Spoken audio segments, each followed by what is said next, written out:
હેરી વરુ તેની પત્ની બ્રાઉની સાથે જંગલમાં એક રસ્તા ઉપર દોડતો દોડતો જતો હતો. દોડતા દોડતા મારા પગ દુખાઈ ગયા છે. આપણે બંને કેમ ભાગી રહ્યા છીએ? અરે કારણ કે આ વિસ્તાર એક જાદુઈ પક્ષીનો છે. આ સાંભળી બ્રાઉની અચાનક ઊભી રહી ગઈ અને હેરીને બોલી કે જાદુઈ પક્ષી? હું સમજી નહીં. સાંભળ્યું છે કે આ વિસ્તારમાં જાદુઈ ઘુવડ રહે છે જે અહીંયાથી નીકળવા વાળા પ્રાણીઓને ઊંધા સીધા સવાલ પૂછે છે. તો તેમાં ડરવાની શું વાત છે? અરે મૂર્ખ, જો તેને તેના સવાલોના સાચા જવાબ ના મળે ને તો તે પેલા પ્રાણીને પથ્થર બનાવે છે. પથ્થર બન્યા પછી તે પ્રાણીઓ ક્યાંક ગાયબ થઈ જાય છે. જી, ઊભા ઊભા મારું મોં શું જુઓ છો? ભાગો અહીંયાથી. તેઓ ભાગતા ભાગતા થોડેક દૂર જ ગયા હતા કે ત્યાં એક પક્ષીનો અવાજ તેમના કાનમાં સંભળાયો. મેં તમને બંનેને જોઈ લીધા છે. હવે ભાગવાનો કોઈ ફાયદો નથી. તે બંને રોકાઈ ગયા. તે બંને જણાએ જોયું કે સામેના ઘટાદાર વૃક્ષમાં આસમાની રંગનું એક મોટું ઘુવડ બેઠું બેઠું તેમને જોઈ રહ્યું હતું.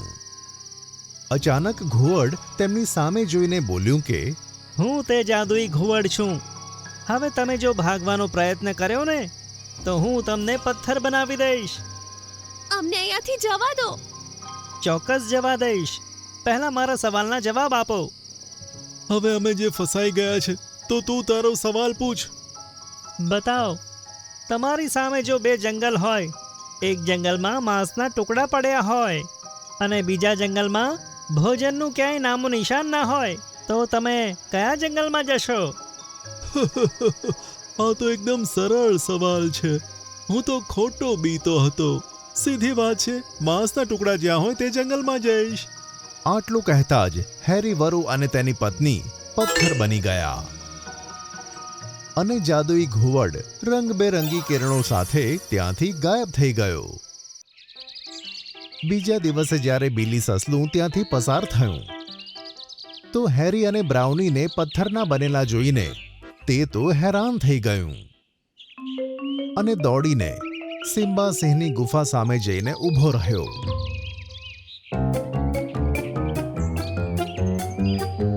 શું છે બિલી, તું આટલો ઘબરાયેલો કેમ છે? જે વાતનો ડર હતો તે જ થયું મહારાજ. તમારા મહેમાન પથ્થરના બની ગયા છે. તારો મતલબ છે હેરી અને બ્રાઉની? હા મહારાજ, હમણાં જ જોઈને આવી રહ્યો છું. લાગે છે પેલા જાદુઈ પક્ષીએ આ બંનેને પણ પથ્થર બનાવી દીધા છે. હવે થોડા સમય પછી તે પથ્થર પણ ગાયબ થઈ જશે. આટલું કહીને બિલી સસલું ત્યાંથી જતું રહ્યું અને સિંહ શાંતિથી એક જગ્યાએ વિચારવા લાગ્યો. ત્યાં જ તેનો દીકરો ચાર્લ્સ સિંહ આવ્યો કે જે યુવાન હતો. શું થયું પિતાજી, તમે આટલા ચિંતિત કેમ દેખાવ છો? સિમ્બા સિંહે આખી ઘટના ચાર્લ્સ સિંહને કહી સંભળાવી અને બોલ્યો, ખબર નથી પડતી કે જાદુઈ પક્ષીનું હું આખરે શું કરું. જો હું સીધો મુકાબલો કરીશ તો મને પણ પથ્થરનો બનાવી દેશે. મેં જાદુઈ પક્ષી વિશે દાદાજી પાસેથી પણ સાંભળ્યું છે. અજીબ વાત છે, તે જેને પથ્થર બનાવે છે તે પણ થોડા સમય પછી ગાયબ થઈ જાય છે. પણ તેઓ ક્યાં જાય છે? મારે આ રહસ્ય વિશે જાણવું પડશે. સિમ્બાનો દીકરો ચાર્લ્સ ખૂબ જ બહાદુર અને સમજદાર સિંહ હતો.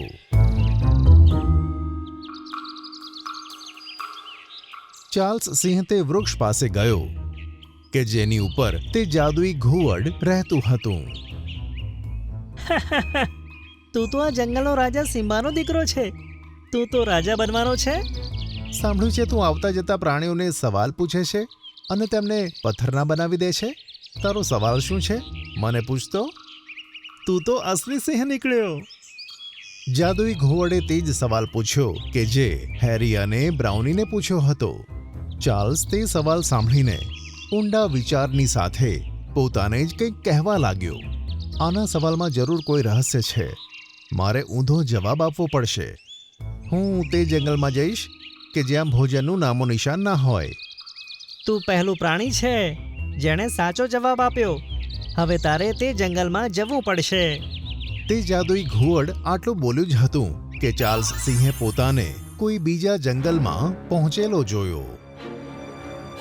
આખા જંગલમાં ભયંકર દુષ્કાળ પડ્યો હતો. ત્યાંની બધી વનસ્પતિ એકદમ સુકાયેલી અને કરમાયેલી જોવા મળી.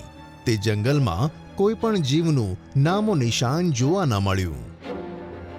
ચાર્લ્સ મનમાં વિચારીને બોલ્યો કે જરૂર અહીંયા કોઈ રહસ્ય છે. ત્યાં જ તેના કાનોમાં ઘણા બધા જાનવરોનો અવાજ સંભળાયો.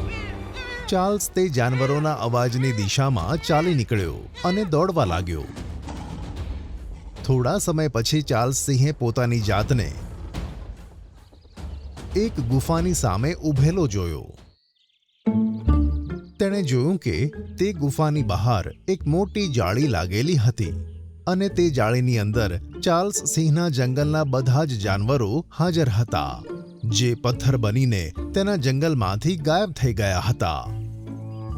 ત્યાં જ તેની નજર હેરી વરુ અને તેની પત્ની બ્રાઉની ઉપર પડી. મને અહીંયાથી બહાર નીકાળો. અને મને પણ.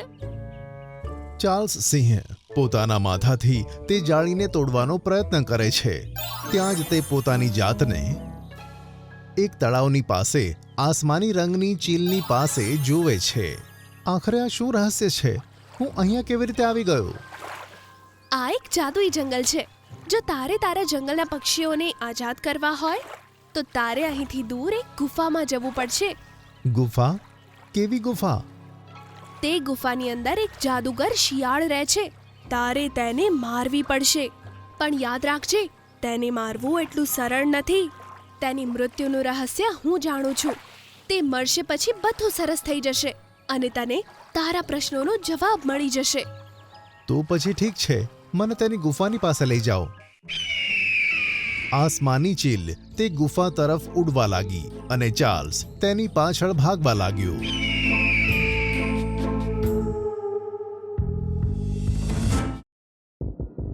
થોડી જ વારમાં ચાર્લ્સ એક ગુફાની અંદર ઊભો હતો અને એક શિયાળ આંખો બંધ કરીને ગુફાની અંદર બેઠું હતું.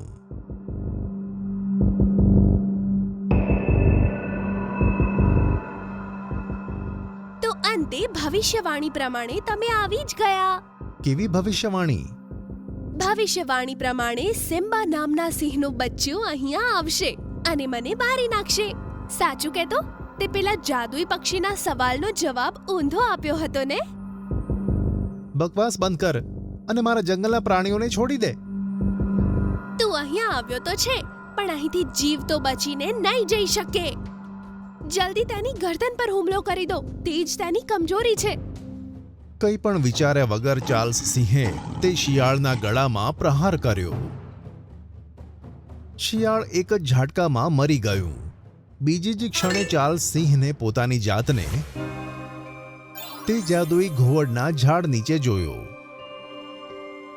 બીજી જ ક્ષણે ધમાકા સાથે તે વૃક્ષ ગાયબ થઈ ગયું અને ત્યાં એક સુંદર મજાનું તળાવ બની ગયું અને તે આસમાની ઘુવડે સુંદર જલપરીનું સ્વરૂપ ધારણ કર્યું. હે? આ શું રહસ્ય છે? સાંભળ, હું એક જળપરી છું. તને આ તળાવ દેખાય છે? આ તળાવની અંદર એક બીજા જંગલનો દ્વાર ખુલે છે, જે બીજી દુનિયાનો છે. હું બંને જગ્યાએ રહું છું. હમણાં તે જે શિયાળને માર્યો તે શિયાળ એક જાદુગર હતો. તેણે તેની જાદુની શક્તિથી મને ઘુવડ બનાવી દીધી હતી અને મારી માતાને નીલા ગરુડમાં પરિવર્તિત કરી દીધું હતું. પણ તેણે આવું શા માટે કર્યું? મારા અને તારા હરિયાળા જંગલ પર કબજો કરવા માટે, અને તેના જ કારણે અમારું હરિયાળું જંગલ સુકાઈ ગયું હતું. જો તું તેને ના મારત તો તારું જંગલ પણ થોડા સમયમાં આખું સુકાઈ ગયું હોત. જો એવી વાત હોત તો તારે સીધી મદદ માંગવી હતી ને. તે મારા જંગલના પ્રાણીઓને પથ્થરના કેમ બનાવ્યા? આવું કરવું મારી મજબૂરી હતી. હું તેના વશમાં હતી, મજબૂર હતી. પણ એક સાધુએ મને કહ્યું હતું કે જે દિવસે કોઈ પ્રાણી મારા પ્રશ્નનો ઊંધો જવાબ આપશે તે સૌથી બહાદુર અને મનનો સાચો હશે. અને ભવિષ્યવાણી અનુસાર માત્ર તે જ પેલા જાદુઈ શિયાળને ખતમ કરી શકશે.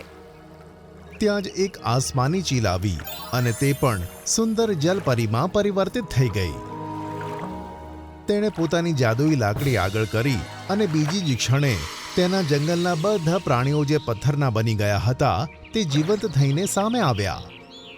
તારા જંગલના જેટલા પણ જંગલી પ્રાણીઓને મેં પથ્થર બનાવી દીધા હતા તે બધા આઝાદ છે. આટલું કહીને તે જલપરીઓ તળાવની અંદર જતી રહી અને જંગલમાં બધા ખુશી ખુશી રહેવા લાગ્યા.